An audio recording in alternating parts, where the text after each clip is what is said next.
Vishnu ശാലിനിയുടെ latest എപ്പിസോഡിൽ അങ്ങനെ വിഷ്ണു ആണെങ്കിൽ ഹോസ്പിറ്റലിലേക്ക് പോകുന്നുണ്ട്. ശാലിനി ആണെങ്കിൽ വിവാഹമൊക്കെ നടത്തിയ ശേഷം എല്ലാവരെയും ഒക്കെ അനുഗ്രഹിക്കുകയാണ്. സ്നേഹിച്ച് ജീവിക്കണം, എല്ലാം പങ്കുവയ്ക്കണം, കളക്ടറായിട്ടല്ല പറയുന്നത്, ഒരു ഏട്ടത്തിയമ്മയായിട്ടാണ് പറയുന്നത് എന്നൊക്കെ പറഞ്ഞ് അവരോട് കുറച്ച് കാര്യങ്ങളൊക്കെ സംസാരിക്കുന്നുണ്ട്. എന്നിട്ട് അനുപല്ലവിയോട് ചോദിച്ചിട്ട് പറയുകയാണ്, ഇവർക്ക് ഈ 6 ദമ്പതിമാർക്കും സർക്കാരിൽ നിന്ന് സൗജന്യമായിട്ട് വീട് അനുവദിക്കുകയാണെന്ന്. അന്നേരം അതെങ്ങനെയെന്ന് ശിവദാസൻ ചോദിക്കുമ്പോൾ കളക്ടറുടെ പോക്കറ്റിൽ നിന്ന് എടുത്ത് കൊടുക്കുന്നതല്ല, സർക്കാർ വഴി ലൈഫ് മിഷൻ വഴിയാണ് കൊടുക്കുന്നത്. ഇവരുടെ ആധാറും റേഷൻ കാർഡും വോട്ടർ ID കാർഡും ഒക്കെ ശേഖരിക്കണം. ഞാനൊരു ക്വിക്ക് സർവേ നടത്തി, അപ്പോൾ ഇവരെല്ലാവരും എലിജിബിൾ ആണ് എന്ന് പറയുന്നുണ്ട്. അന്നേരം അവർക്കൊക്കെ അങ്ങ് സന്തോഷമാവുകയാണ്. ഇത് കേൾക്കുമ്പോൾ സുസ്മിതയ്ക്കും പിന്നെ ചന്ദ്രബോസിനും ഒക്കെ ആകെ അങ്ങ് ദേഷ്യം വന്ന് നിൽക്കുകയാണ്. തുടർന്ന് ശാലിനി പറയുന്നുണ്ട്, പിന്നെ വീട് കിട്ടുമെന്ന് കരുതി നാളെ തന്നെ താക്കോൽ കൈ കിട്ടുമെന്നൊരു പ്രതീക്ഷയൊന്നും വേണ്ട, സർക്കാരിൻ്റെ കാര്യമാണ്, മുറ പോലെയൊക്കെ നടക്കുകയുള്ളൂ, എന്നാലും കിട്ടും എന്ന് അവർക്ക് ഉറപ്പ് നൽകുകയാണ്. അവരൊക്കെ സന്തോഷമായിട്ട് നിൽക്കുകയാണ്. ഇതേസമയം തുടർന്ന് ശാലിനി ശിവദാസിനോടും എല്ലാവരോടുമായിട്ടും ഒക്കെ സംസാരിച്ച് നിൽക്കുമ്പോൾ ചന്ദ്രബോസ് സുസ്മിതയോട് പറയുകയാണ്, നീ ഇവിടെ ഒരു നല്ലൊരു താഴും ബോട്ടും ഒക്കെ കിട്ടുമെന്ന് ചോദിക്കുകയാണ്, ബലമുള്ളത് കിട്ടുമെന്ന് ചോദിക്കുകയാണ്. അന്നേരം നമ്മുടെ പാർട്ടിക്കാരെ കൊണ്ട് മേടിക്കാൻ ചിറ്റപ്പാന്ന് സുസ്മിത പറയുമ്പോഴും, എങ്കിൽ നീ ഒരെണ്ണം വാങ്ങിച്ചു വെച്ചോ, നിനക്കതിൽ പൂട്ടി അവിടെ ഇരിക്കാമെന്ന് പറയുകയാണ്. അന്നേരം എന്താ ചിറ്റപ്പാന്ന് ചോദിക്കുമ്പോൾ, എടി കളക്ടർ നേരിട്ട് വിധവാ പെൻഷനും എല്ലാം ഒക്കെ വീടും എല്ലാം ഒക്കെ അനുവദിക്കുകയാണെങ്കിൽ മേയറായി നീ എന്തിനായിട്ട് നെഞ്ചും വിരിച്ചിരിക്കുന്നത്? പ്രോട്ടോകോൾ വെച്ച് നോക്കുമ്പോൾ മേയറുടെ താഴെ കളക്ടർ വരുള്ളൂ എന്ന് ഞാൻ നിന്നോട് എത്ര പ്രാവശ്യം പറഞ്ഞിട്ടുണ്ടെന്ന് ചോദിക്കുകയാണ്. അന്നേരം കളക്ടർ നേരിട്ട് അങ്ങോട്ട് അനുവദിക്കുമ്പോൾ ഞാൻ എന്ത് ചെയ്യാനാണ് ചിറ്റപ്പ? പിന്നെ ഇപ്പോൾ സോഷ്യൽ മീഡിയ ഒക്കെ ഈ കളക്ടർ ചങ്കത്തി എന്നും പറഞ്ഞ് എല്ലാവരും ഒക്കെ അങ്ങോട്ട് സപ്പോർട്ടാണ്. പിന്നെ എൻ്റെ കൂടെയുള്ള കൗൺസിലർമാർ ആരെങ്കിലും അങ്ങോട്ട് കുതിൽക്കാട് വെട്ടി മാറിയാൽ എനിക്കൊന്നും ചെയ്യാനായിട്ട് സാധിക്കില്ല എന്നൊക്കെ പറയുകയാണ്. അന്നേരം ഞാനിതൊക്കെ ആരോടാണ് പറയുന്നത്, സർലയുടെ മോളോടോ എന്നൊക്കെ അങ്ങ് പറയുകയാണ്.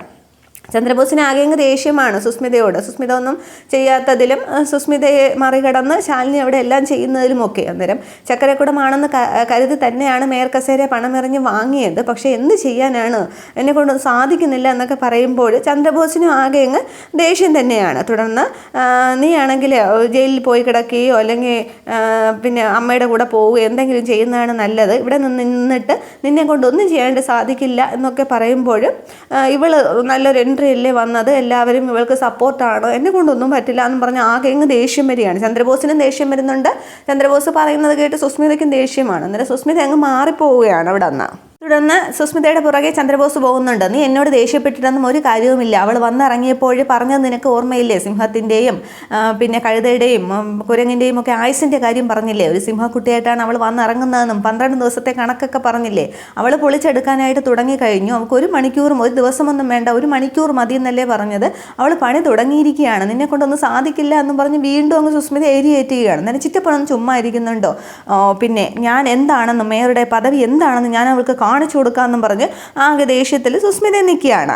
തുടർന്ന് ശാലിനി ഇങ്ങനെ എല്ലാവരുമായിട്ട് നടന്നു വരികയാണ്. നേരെ സുസ്മിതയുടെ ഇപ്പോൾ ഭാവമൊക്കെ കണ്ടിട്ട് ചന്ദ്രബോസ് കരുതുകയാണ്, ഇന്ന് ഇവിടെ എന്തെങ്കിലുമൊക്കെ നടക്കും, അസിസ്റ്റന്റ് കമ്മീഷണറായി എനിക്ക് കളക്ടറുമായിട്ട് കോർക്കാൻ പറ്റിയില്ലെങ്കിലും മേയർക്ക് അത് സാധിക്കും, ഇവൾ എന്തെങ്കിലുമൊക്കെ സാധിക്കും, എനിക്കത് കൺകുളിർക്കെ കണ്ടാൽ മതി എന്നും പറഞ്ഞ് സന്തോഷത്തോടു കൂടി ചന്ദ്രബോസ് നിൽക്കുകയാണ്. തുടർന്ന് ശാലിനിയാണെങ്കിൽ ചന്ദ്രബോസിനോട് എസ്കോർട്ട് റെഡിയല്ലേ, പോവുകയാണ്, ചടങ്ങുകളൊക്കെ കഴിഞ്ഞു എന്ന് പറയാം. തുടർന്ന് എല്ലാവരും ഒരിക്കൽ കൂടി നമസ്കാരമൊക്കെ പറയണേ, ഏതൊരു ആവശ്യത്തിനും കളക്ടറായിട്ട് ഞാൻ കൂടെ ഉണ്ടാവും എന്നൊക്കെ പറയുന്നുണ്ട്. തുടർന്ന് തിരുമേനി ഒരു നിമിഷം എന്ന് പറയുകയാണ്, ഇത് പരാതിയാണോ പരിഭവമാണോ എന്നൊന്നും അറിയില്ല, ഇവിടെ പറഞ്ഞതുകൊണ്ട് കാര്യമുണ്ടോ എന്നും അറിയില്ല എന്ന് പറയുകയാണ്. ഞാൻ പറഞ്ഞോളൂ എന്ന് ശാലിനി പറയുകയാണ്.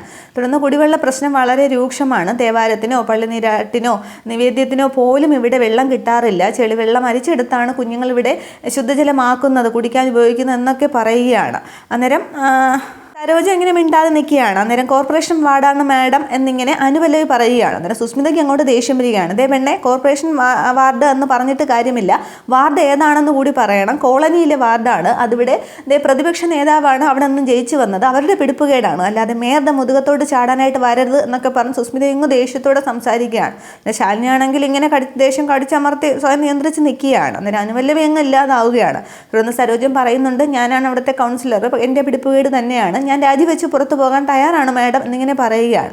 അന്നേരം കേട്ടല്ലോ, പ്രതിപക്ഷ നേതാവ് തന്നെ സമ്മതിക്കുന്നു, അല്ലാതെ എല്ലാവരും കൂടി എൻ്റെ മുതുകത്തോട്ട് വന്നാൽ പോരാന്നും പറഞ്ഞ് സുസ്മിത അങ്ങ് ഉയർത്തെഴുന്നേറ്റ് പോലെ അങ്ങ് നിൽക്കുകയാണ്. അത് കേൾക്കുമ്പോൾ ചന്ദ്രബോസിന് ആകെ അങ്ങ് സന്തോഷമാവുന്നുണ്ടോ, ആഹാ അടിപൊളി, സുസ്മിത റീലോഡഡ്, പിന്നെ ഒരു കീ കൊടുക്കേണ്ട ആവശ്യമേ ഉണ്ടായിരുന്നുള്ളൂ, ഇന്ന് ഇവള് കളക്ടറെ പൊളിച്ചെടുക്കുമെന്നും പറഞ്ഞ് ആകെ സന്തോഷത്തിൽ ചന്ദ്രബോസ് നിൽക്കുകയാണ്. തുടർന്ന് ശാലിനിയാണെങ്കിൽ സരോജത്തോട് ദേഷ്യപ്പെടുകയാണ്. നിങ്ങൾ അങ്ങനെയല്ലല്ലോ എല്ലാവരും ജയിപ്പിച്ച് വിട്ടത്, പ്രതീക്ഷയോട് കൂടിയല്ലേ, അപ്പോൾ അവർക്ക് വേണ്ട കാര്യങ്ങൾ ചെയ്യുകയല്ലേ വേണ്ടത്, ഉത്തരവാദിത്തങ്ങളൊന്നും ഒഴിഞ്ഞു മാറുകയല്ല ചെയ്യേണ്ടതെന്ന് പറയുമ്പോൾ വളരെ പ്രതീക്ഷയോടുകൂടി തന്നെയാണ് അവരെന്നെ ജയിപ്പിച്ചൊക്കെ വിട്ടത്.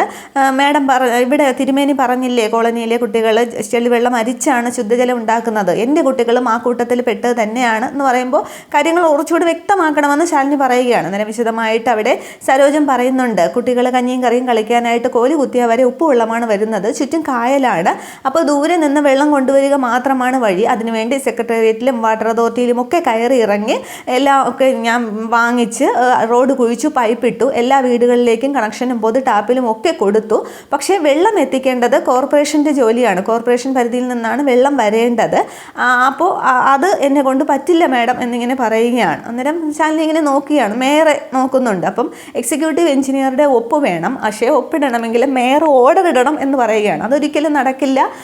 പിന്നെ സരോജം മെമ്പറായ വാർഡിൽ കുടിവെള്ളം പോലും കിട്ടാതെ ആൾക്കാർ ചത്താലും വേണ്ടില്ല, മേയർ ഒപ്പിടില്ല എന്നാണ് പറയുന്നത് എന്നിങ്ങനെ സരോജം പറയുകയാണ്. അന്നേരം ശാലിനി ഇങ്ങനെ ദേഷ്യത്തോടെ നോക്കുമ്പോൾ ഞാൻ അങ്ങനെയൊന്നും പറഞ്ഞിട്ടില്ല എന്ന് സുസ്മിത അങ്ങ് പറയുകയാണ്. അന്നേരം ചന്ദ്രബോസ് എന്നാക്കുകയാണ്, സുസ്മിത അങ്ങനെ പറഞ്ഞതില്ല. അങ്ങനെ ഞാനിവിടെ അതൊന്നും നിങ്ങളെ പറഞ്ഞ് ബോധ്യപ്പെടുത്തേണ്ട ആവശ്യമില്ല, എനിക്ക് നിങ്ങളോട് വിസ്തരിക്കേണ്ട ആവശ്യമില്ല എന്നും പറഞ്ഞിങ്ങനെ സുസ്മിത നിൽക്കുകയാണ്.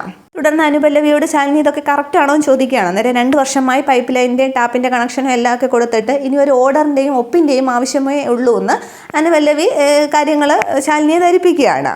തുടർന്ന് ശാലിനിയാണെങ്കിൽ സുസ്മിതയോടായിട്ട് പറയുന്നുണ്ട്, നാളെ തന്നെ കോളനിയിലെ എല്ലാ വാർഡിലും കുടിവെള്ളം എത്തിയിരിക്കണമെന്ന്. അന്നേരം അങ്ങനെ അങ്ങ് പറഞ്ഞാലൊന്നും നടക്കില്ല, മേയർ കസേരയിൽ ഞാൻ വെറുതെ വന്നിരിക്കുകയൊന്നുമല്ല, അതിനൊക്കെ ഒരുപാട് നൂലാമാലകളൊക്കെ ഉണ്ട്, അതുകൊണ്ടാണ് എക്സിക്യൂട്ടീവ് എഞ്ചിനീയർ ഒപ്പിടാത്തത് എന്നൊക്കെ പറയുമ്പോൾ 2 വർഷം കൊണ്ട് അഴിയാത്ത കുരുക്കോ എന്നിങ്ങനെ ചോദിക്കുകയാണ്. അന്നേരം കളക്ടറോട് കാര്യം ബോധിപ്പിക്കേണ്ട ആവശ്യമൊന്നും എനിക്കില്ല എന്നും പറഞ്ഞ് സുസ്മിത ദേഷ്യത്തോടെ നിൽക്കുമ്പോൾ ഷട്ടപ്പ് എന്നിങ്ങനെ ശാലിനി അങ്ങ് ദേഷ്യത്തോടെ പറയുകയാണ്. അന്നേരം സുസ്മിത അങ്ങ് അപമാനിതാവുകയാണ്. എല്ലാവരുടെയും മുമ്പ് വെച്ച് കളക്ടർ അങ്ങനെ കൈ ചൂണ്ടി സംസാരിക്കുമ്പോൾ തുടർന്ന് ശാലിനി എന്നിങ്ങനെ സുസ്മിത വിളിക്കുമ്പോൾ നാളെ സൂര്യോദയത്തോടു കൂടി പിന്നെ കോളനി വാർഡിൽ വെള്ളം എത്തിയിരിക്കണം, ഇത് പറയുന്നത് കളക്ടറല്ല ശാലിനിയും വിഷ്ണുവാണ്, അറിയാമല്ലോ നിനക്കെന്നെ എന്നിങ്ങനെ ചോദിക്കുമ്പോൾ സുസ്മിത അങ്ങ് ആകെ പേടിച്ച് നിൽക്കുകയാണ്. അന്നേരം ചന്ദ്രബോസ് ഇങ്ങനെ സുസ്മിതയെ തന്നെ നോക്കുകയാണ്. പുലി പോലെ വന്ന സുസ്മിതയാണെങ്കിൽ അവിടെ പൂച്ചക്കുട്ടിയായിട്ട് നിൽക്കുകയാണ്. തുടർന്ന് പറയുന്നുണ്ട്, കോളനിയിലെ കുട്ടികൾ ചെളിവെള്ളം അരിച്ച് വെള്ളം കുടിക്കുമ്പോൾ നിനക്ക് അതൊക്കെ മനസ്സിലാവണമെന്നില്ല, അല്പം മനുഷ്യത്വം വേണം, എവിടെ നന്നാവാൻ എന്നും പറഞ്ഞ് സുസ്മിതയെ കുറേ അധിക്ഷേപിച്ച് സംസാരിക്കുന്നുണ്ട്.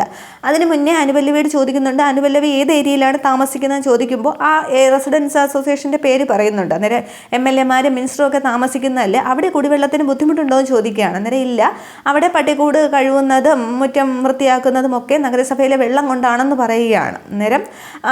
അന്നേരം സുസ്മിത അങ്ങ് വല്ലാതെ ആവുകയാണ്. തുടർന്ന് സുസ്മിത പറയുന്നുണ്ട്, അണക്കര ഡാമിലെ വെള്ളം 100 വാർഡ് നഗരസഭയിലെ 100 വാർഡിൽ എത്തിക്കണം, അത് തന്നെ എത്തിക്കുന്ന പാട് എനിക്കറിയാം, അണക്കര ഡാം എന്ന് പറയുന്ന അക്ഷയപാത്രം ഒന്നും അല്ല എന്നും പറഞ്ഞ് സുസ്മിത ദേഷ്യപ്പെടുമ്പോഴാണ് ഷട്ടപ്പ് എന്ന് പറഞ്ഞിട്ട് ഈ ബാക്കി കാര്യങ്ങളൊക്കെ പറയുന്നത്. തുടർന്ന് അപ്പോൾ ഓർമ്മയുണ്ടല്ലോ, നാളെ സൂര്യോദയത്തിന് മുമ്പേ എല്ലാ വീടുകളിലും വെള്ളം എത്തിക്കണം എന്നിങ്ങനെ പറയുമ്പോൾ യെസ് മാം എന്നിങ്ങനെ പറഞ്ഞ് സുസ്മിത അതനുസരിക്കുകയാണ്. തുടർന്ന് ചന്ദ്രബോസിനോട് പറയുകയാണ്, ഈ കാര്യങ്ങളൊക്കെ നടപ്പിലാക്കുന്നോ എന്ന് എനിക്കൊരു മോണിറ്റർ ചെയ്യണം, അത് പോലീസ് ഡിപ്പാർട്ട്മെൻറ്റ് ചുമതലയാണെന്ന് പറയുമ്പോൾ യെസ് മാഡം എന്നും പറഞ്ഞ് സാല്യൂട്ട് അടിച്ച് ചന്ദ്രബോസ് നിൽക്കുകയാണ്.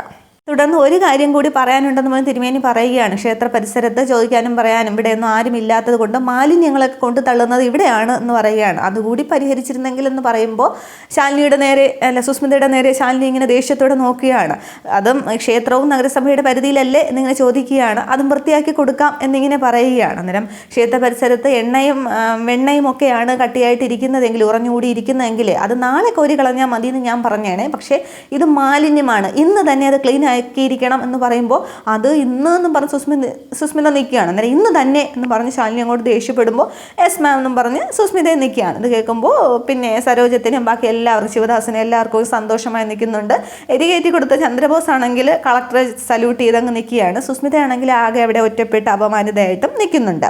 ഇത്രയുമാണ് പുതിയ എപ്പിസോഡിലെ വിശേഷങ്ങൾ. അപ്പോൾ വിഷ്ണു ഇതിനിടയ്ക്ക് ഹോസ്പിറ്റലിലേക്ക് പോകുന്നതേ കാണിക്കുന്നുള്ളൂ. അപ്പോൾ നാളത്തെ എപ്പിസോഡിലായിരിക്കും വിഷ്ണു ഹോസ്പിറ്റലിൽ ചെല്ലുന്നതും സത്യഭാമയെ രക്ഷിച്ചത് കളക്ടറാണ് എന്നൊക്കെ മനസ്സിലാകുന്നു. ഇത്രയാണ് പുതിയ വിശേഷങ്ങൾ.